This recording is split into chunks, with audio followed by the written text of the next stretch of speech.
नमस्कार, मैं रचना शर्मा चढ़दी कला टाइम टीवी देख रहे सभी दर्शकों का स्वागत करती हूं। आप देख रहे हैं हरियाणा के समाचार। समाचारों की शुरुआत से पहले एक नजर आज के मुख्य सुर्खियों पर।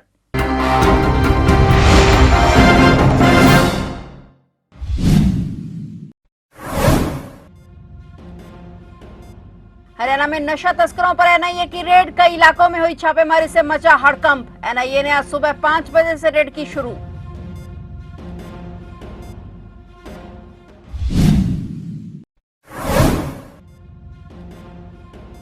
कुरुक्षेत्र में मनाई गई गीता जयंती, 18,000 बच्चों ने किया गीता के मंत्रों का जाप। वैश्विक गीता पाठ से दुनिया भर से जुड़े 1.5 करोड़ लोग।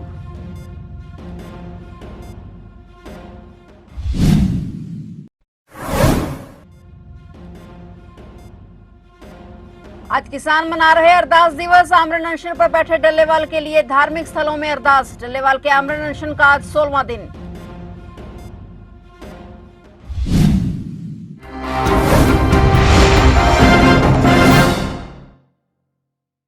और अब समाचार विस्तार से।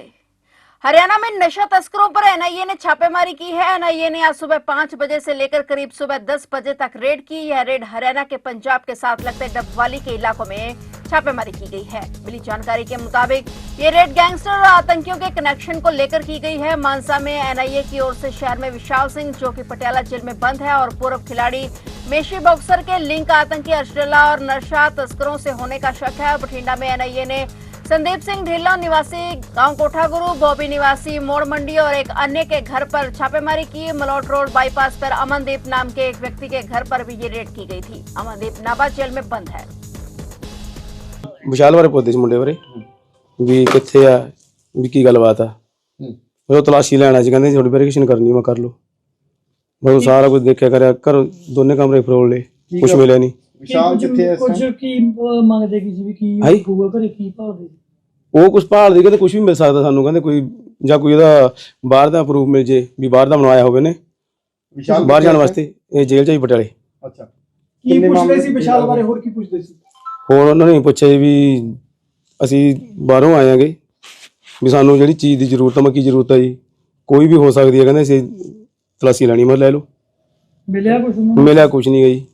कुरुक्षेत्र में आज गीता जयंती मनाई जा रही है। इस अवसर पर सुबह 11 बजे कुरुक्षेत्र के थीम पार्क में वैश्विक गीता पाठ का आयोजन किया गया। इस पाठ में 18,000 बच्चे गीता के मंत्रों का जाप करने पहुंचे, जबकि ऑनलाइन माध्यम से दुनिया भर से 1.5 करोड़ लोग वैश्विक गीता पाठ से जुड़े। अंतर्राष्ट्रीय गीता महोत्सव का यह वैश्विक गीता पाठ बांग्लादेश में हिंदुओं और मंदिरों की सुरक्षा को समर्पित है। इस दौरान मुख्यमंत्री नायब सिंह सैनी, केंद्रीय मंत्री मनोहर लाल, केंद्रीय मंत्री शिवराज सिंह चौहान और तंजानिया के मंत्री पिंडी हजारा 6 मुख्य रूप से वहां पर हाजिर हुए। और इस वैश्विक गीता पाठ के साथ हरियाणा, पंजाब, दिल्ली, उत्तर प्रदेश के साथ साथ देश के अलग अलग राज्यों और विदेशों के कई लोग ऑनलाइन प्रणाली के साथ जुड़े। गीता मनीषी स्वामी ज्ञानानंद जी महाराज ने बताया कि वैश्विक गीता पाठ में कुरुक्षेत्र के थीम पार्क में विभिन्न स्कूलों के 18,000 विद्यार्थी भी मौके पर जुड़े। और शाम 5 बजे सन्निध सरोवर पर दीपोत्सव कार्यक्रम, 5:30 बजे पुरुषोत्तमपुरा बाग में दीपदान और महाआरती कार्यक्रम, 6:30 बजे पुरुषोत्तमपुरा बाग में प्रसिद्ध कलाकार मीनाक्षी शेषाद्री द्वारा कृष्ण लीला, डांस, ड्रामा, सांस्कृतिक कार्यक्रम का शुभारंभ करेंगे। मुझे खुशी है इतनी भारी संख्या में आज इस केशव पार्क में आज हमारे 18,000 बच्चे विभिन्न स्कूलों से, जिन्होंने 1 मिनट एक साथ गीता पाठ में भाग लेकर के आज पूरी दुनिया के साथ जुड़े हैं। मैं आप सबको भी बहुत बहुत बधाई देता हूं। और उनके साथ जो हमारे टीचर्स हैं उनको भी मैं धन्यवाद करता हूं। ये हमारे लिए बहुत ही गर्व का दिन है कि आज मार्गशीर्ष शुक्ल एकादशी एवं गीता जयंती का पावन पर्व है। मैं जन जन को इस पावन पर्व की हार्दिक शुभकामनाएं देता हूं। साथ ही भगवान श्री कृष्ण से मैं ये प्रार्थना भी करता हूं कि वो आपके जीवन को ज्ञान के आलोक से आलोकित करे। ऐसी मैं भगवान श्री कृष्ण से प्रार्थना करता हूँ। मुझे ये खुशी है कि इसी पावन दिवस पर 5162 वर्ष पहले भगवान श्री कृष्ण के मुख से श्रीमद् भगवद गीता का उद्घोष इसी पवित्र भूमि से हुआ था। आज फिर 18,000 विद्यार्थियों द्वारा अष्टादशी श्लोकों से आकाश गूंज उठा है। यह गर्व की बात है। आज अनेक देशों में से एक साथ इन श्लोकों से स्वर गूंज रहे हैं।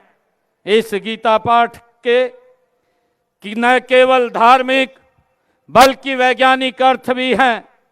जिन 18 छेदों का पाठ यहाँ किया गया है वह अपने आप में एक प्रार्थना है, गीत है, श्लोक है और शांति का आवाहन है।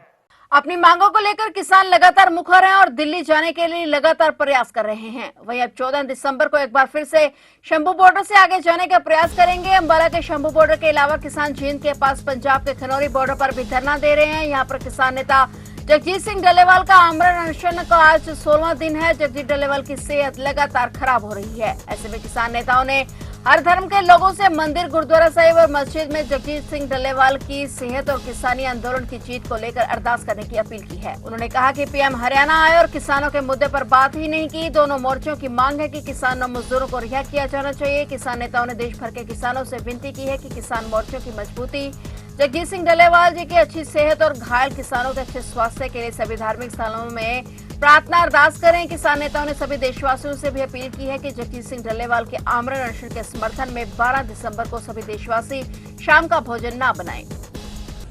आदरणीय जगजीत सिंह डल्लेवाल जी के आमरण अनशन का आज 15वां दिन है। 15 दिन लगभग पूरे हो चुके हैं और आप सबको पता है आज खनौरी बॉर्डर पे किसी भी किसान ने खाना नहीं खाया, ना ही चाय बनाई और ना ही नहाने के लिए भी पानी गर्म किसी ने नहीं किया। साथियों, जगजीत सिंह डल्लेवाल जी की तबीयत तेजी से बहुत ज्यादा बिगड़ रही है और आज उनके वाइटल पैरामीटर्स पे 24 घंटे नजर बनाए रखने के लिए डॉक्टरों ने कुछ मशीनें हैं वो भी उनके साथ अटैच कर दी हैं, क्योंकि डॉक्टरों का ये मानना है कि स्थिति कभी भी हाथ से निकल सकती है, स्थिति कभी भी कंट्रोल से बाहर जा सकती है। तो इसलिए डॉक्टर 24 घंटे नजर बनाए रखने के लिए इन मशीनों का सहारा ले रहे हैं। साथियों, सरदार जगजीत सिंह डल्लेवाल जी अपने लिए नहीं, आप सबकी, हम सब की आने वाली पीढ़ियों को बचाने के लिए ये लड़ाई लड़ रहे हैं। हमारी आप सब साथियों से हाथ जोड़ के प्रार्थना है, सरदार जो बात हम कह रहे हैं वो सरदार जगजीत सिंह डल्लेवाल जी का ही संदेश है, क्योंकि वो अभी बोलने की उसमें नहीं है। उनकी कमजोरी बहुत ज्यादा आ गई है, लगभग 11.5-12 किलो वजन भी उनका कम हो चुका है। बीपी और शुगर भी बहुत तेजी से फ्लक्चुएट कर रहा है। तो आप जो हम आपको संदेश दे रहे हैं, आप मानिए ये सरदार जगजीत सिंह डल्लेवाल जी का ही संदेश है। उनकी तरफ से, हमारी सबकी तरफ से आपसे हाथ जोड़ के प्रार्थना है कि 12 तारीख को यानी परसों शाम का खाना आपको नहीं खाना है और अपने परिवार के साथ फोटो खींच के #We support जगजीत सिंह डल्लेवाल, आपको पूरी डिटेल भी हम आपको भेज देंगे। मैं रिपीट कर रहा हूं, #We support जगजीत सिंह डल्लेवाल के साथ आपको अपने पूरे परिवार की photo social media, Twitter, WhatsApp, Facebook, Instagram सब जगह शेयर करनी है और परसों यानी 12 तारीख को शाम का खाना आपको नहीं खाना है। साथियों, बूंद बूंद से ही सागर भरता है। जो साथी पूरी ताकत लगा के मोर्चे पे आ सकते हैं वो 100% मोर्चे पे आए। जो साथी दूर ज्यादा बैठे हैं वो अपने लोकल जगहों पे आवाज बुलंद करें। जो साथी किसी कारणवश वो भी नहीं कर सकते तो कम से कम मीडिया, सोशल मीडिया पे वो सरदार जगजीत सिंह डल्लेवाल जी और किसानों की आवाज जरूर बने। और कल यानी 11 तारीख को तमाम धार्मिक स्थलों पे, गुरुद्वारों में, मंदिरों में, मस्जिदों में, चर्चों में सरदार जगजीत सिंह डल्लेवाल जी की अच्छी सेहत के लिए, इन मोर्चों की मजबूती के लिए और शंभू बॉर्डर पे घायल हुए किसानों के लिए अरदास प्रार्थना जरूर करें। मुख्यमंत्री नायब सिंह सैनी ने कहा कि प्रगतिशील विजन और सतत प्रयास से हरियाणा वैश्विक सहयोग को बढ़ावा देने के लिए अपनी सक्रिय भागीदारी निभा रहा है। वैश्विक निवेशकों के लिए बेहतर इंफ्रास्ट्रक्चर प्रदान करने के फलस्वरूप हरियाणा विदेशी निवेशकों के लिए पहली पसंद है और हिसार स्थित महाराजा अग्रसेन हवाई अड्डे पर एकीकृत विमानन हब की विकास परियोजना को पूरा करने के उद्देश्य से तकनीकी सहायता हेतु वित्त व्यवस्था प्रबंधन की दिशा में हरियाणा सरकार सार्थक कदम बढ़ा रही है। इसी के तहत मुख्यमंत्री नायब सिंह सैनी की मौजूदगी में हरियाणा भवन नई दिल्ली में अमेरिकी व्यापार एवं विकास एजेंसी और हरियाणा एयरपोर्ट विकास निगम के बीच एमओयू पर हस्ताक्षर किए गए। मुख्यमंत्री ने बताया कि यह एमओयू हरियाणा प्रदेश के विमानन क्षेत्र को नई ऊंचाइयों को देने में सहायक होगा और भविष्य में भारत और अमेरिका के बीच मैत्रीपूर्ण संबंध और मजबूत होंगे। आज का ये ऐतिहासिक कार्यक्रम है। ये हम इस साझेदारी के गवाह बन रहे हैं कि हरियाणा प्रदेश के प्रगतिशील विजन और सतत विकास में वैश्विक सहयोग को बढ़ावा देने की हमारी प्रतिबद्धता ये दर्शाती है। यह समझौता हरियाणा के विमानन क्षेत्र को नई ऊंचाइयों पर ले जाने में ठोस कदम साबित होगा। यह विमानन और बुनियादी ढांचे में भारत के रणनीतिक उद्देश्यों को प्राप्त करने में मदद होगा। साथ ही यह माननीय प्रधानमंत्री श्री नरेंद्र मोदी जी के विकसित भारत के सपनों को साकार करने में योगदान करेगा। इस समझौते से तहत प्रस्तावित रोड मैप से न केवल तकनीकी प्रगति होगी बल्कि हरियाणा में दीर्घकालिक आर्थिक विकास, रोजगार सृजन और कौशल विकास भी होगा। इस तरह की पहलों के माध्यम से हमारा लक्ष्य हरियाणा को वैश्विक निवेशकों के लिए एक पसंदीदा गंतव्य और देश के लॉजिस्टिक व विनिर्माण नेटवर्क में एक महत्वपूर्ण कड़ी बनाना है। मुझे विश्वास है कि यह समझौता विमानन क्षेत्र में एक प्रेरणादायक उदाहरण बनेगा। इसके सफल कार्यान्वयन में हरियाणा सरकार अपना पूरा सहयोग करेगी। हमारे विजन को साकार करने में प्रयास करने के लिए मैं USTDA व अन्य सभी हितधारकों की सराहना करता हूं। आइए हम सब मिलकर के नवाचार और सहयोग के लिए एक ऐसा मानक निर्धारित करें जो एक दूसरे के लिए प्रेरणा का स्रोत हो। IAS अधिकारी और मुख्य निर्वाचन अधिकारी पंकज अग्रवाल को हरियाणा विद्यालय शिक्षा बोर्ड भिवानी का चेयरमैन नियुक्त किया गया है। आगामी आदेशों तक वे शिक्षा बोर्ड में चेयरमैन का कार्य भी संभालेंगे। पंकज अग्रवाल के पास हरियाणा के मुख्य निर्वाचन अधिकारी की जिम्मेदारी भी है। पंकज अग्रवाल को 10 दिसंबर को ऑर्डर जारी करते हुए हरियाणा स्कूल शिक्षा विभाग के कमिश्नर और सेक्रेटरी के रूप में नियुक्त किया गया था। उन्हें स्कूल शिक्षा विभाग में यह चार्ज अतिरिक्त के तौर पर दिया गया था। पंकज अग्रवाल हरियाणा कैडर के ही 2000 बैच के IAS अधिकारी हैं। बता दें कि पंकज अग्रवाल को निर्वाचन विभाग में आयुक्त और सचिव पद की भी जिम्मेदारी सौंपी गई है। पानीपत में स्टेट बैंक ऑफ इंडिया की शाखा में 2 महिला चोरों ने चोरी की बड़ी वारदात को बड़ी आसानी से अंजाम दे दिया। पैसे निकालने आए नेवी के रिटायर्ड ऑफिसर को महिला चोरों ने निशाना बनाया। रिटायर्ड अधिकारी के कंधे पर टंगे बैग से 2 महिलाओं ने 50-50 हजार रुपए के 2 पैकेट चुराए। सूचना मिलते ही पुलिस मौके पर पहुंची और जांच में जुट गई। अभी दोनों महिलाओं की पहचान नहीं हो पाई है। बताया जा रहा है कि रिटायर्ड अधिकारी ने बैंक से 3 लाख रुपए निकालकर बैग में रखे थे और यह खाता चालू करवाने के लिए आवेदन लिख ही रहा था कि इसी दौरान पास में खड़ी महिलाओं ने उनके बैग से पैसे चुरा लिए। चोरी करते समय दोनों महिलाएं बैंक में लगे सीसीटीवी कैमरे में रिकॉर्ड हो गई। दोनों महिलाओं ने 26 सेकंड में पूरी वारदात को अंजाम दिया। पुलिस ने सीसीटीवी को कब्जे में ले लिया है और इस मामले की तफ्तीश जारी है।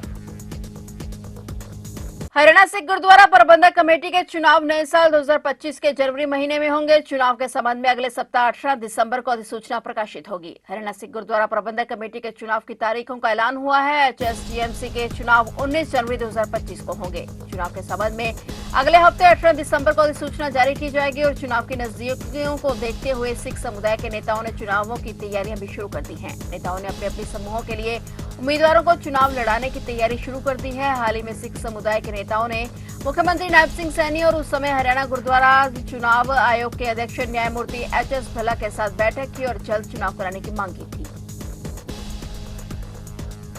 भारतीय जनता पार्टी की ओर से चलाए जा रहे सदस्यता अभियान के साथ अब एक और सदस्यता अभियान की शुरुआत कर दी गई है। हरियाणा में भारतीय जनता पार्टी के प्रदेश अध्यक्ष मोहन लाल बड़ोली ने प्रदेश के मुख्यमंत्री, मंत्री और बीजेपी के विधायकों को नए अभियान के तहत सदस्य बनाकर इनकी शुरुआत की है। मोहन लाल बड़ोली ने कहा कि बीजेपी की ओर से प्रदेश में साधारण सदस्य बनाने का अभियान चलाया जा रहा है और पार्टी की ओर से हरियाणा में 50 लाख साधारण और 50,000 सक्रिय सदस्य बनाने का लक्ष्य रखा गया है। 50 सदस्य बनाने वाले व्यक्ति ही पार्टी का सक्रिय सदस्य बन पाएगा। बडोली ने बताया कि अब तक प्रदेश में 34 लाख साधारण सदस्य बनाए जा चुके हैं। वहीं हरियाणा में होने वाले निकाय चुनाव को लेकर बीजेपी के प्रदेश अध्यक्ष मोहनलाल बडोली ने कहा कि पार्टी चुनाव के लिए पूरी तरह से तैयार है। उन्हें केवल चुनाव आयोग की ओर से घोषित किए जाने वाली तारीख के ऐलान का इंतजार था। अब वह उसकी तैयारियों में जुट गए हैं। यमुनानगर पुलिस अधीक्षक राजीव देसवाल के मार्गदर्शन में कार्य करते हुए जिला पुलिस मादक पदार्थ तस्करी पर अंकुश लगाने और उनके तस्करों के विरुद्ध लगातार कड़ी कार्रवाई कर रही है। इसी कड़ी में अपराध शाखा 1 की टीम ने 263 ग्राम हेरोइन सहित एक आरोपी को बाइक सहित गिरफ्तार करने में सफलता हासिल की है। उत्तर प्रदेश से हरियाणा में नशे की खेप बेचने के लिए आ रहे एक बाइक सवार युवक को अपराध शाखा 1 की टीम ने बस अड्डा अराईवाला प्रताप नगर के पास से गिरफ्तार किया है। आरोपी से 263 ग्राम हेरोइन बरामद हुई और आरोपी के खिलाफ केस दर्ज कर कोर्ट में पेश कर न्यायिक हिरासत में भेज दिया गया है। पकड़ी की हेरोइन की कीमत करीब 10 लाख रुपए बताई जा रही है। CIA 1 टीम जो लगातार अपराधियों पर कार्रवाई कर रही है और उसी संदर्भ में कल एक सूचना प्राप्त हुई थी कि कुछ लड़के जो यूपी से आते हैं और हमारा जो area Chhachhrauli area Khizrabad area इस एरिया में लाकर वो अवैध रूप से हेरोइन की तस्करी करते हैं, बेचते हैं आने जाने वाले लोगों को जो इनके आदी हो चुके हैं उनको। तो उसी संबंध में सूचना के आधार पर टीम का हमने टीम भेजी थी और अराईवाला जो है प्रताप नगर थाना एरिया में वहाँ से एक अम्मार अली नाम के लड़के को पकड़ा है जो महमूद पर यूपी का रहने वाला था, थाना बेहट का। और NDPS के तहत ही सूचना थी, तो जो उनके कायदे कानून हैं, दिशा निर्देशन है माननीय उच्च न्यायालय के, उन्हीं के अनुसार उनकी पालना करते हुए मौके पर राजपत्रित अधिकारी को बुलाया गया और उन्हीं की मौजूदगी में नियमानुसार उसकी तलाशी ली गई, जिससे 263 ग्राम हेरोइन बरामद हुई है। ये एक वाणिज्यिक मात्रा है, कमर्शियल केस है, अच्छी क्वांटिटी है।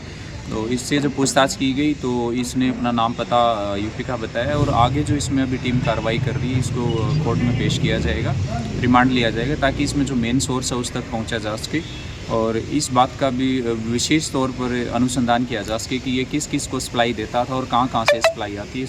तो आप देख रहे थे हरियाणा के समाचार और नए समाचारों के साथ फिर से हाजिर होंगे। तब तक के लिए देखते रहिए चढ़ती कला टाइम TV और अब मुझे दीजिए इजाजत। धन्यवाद।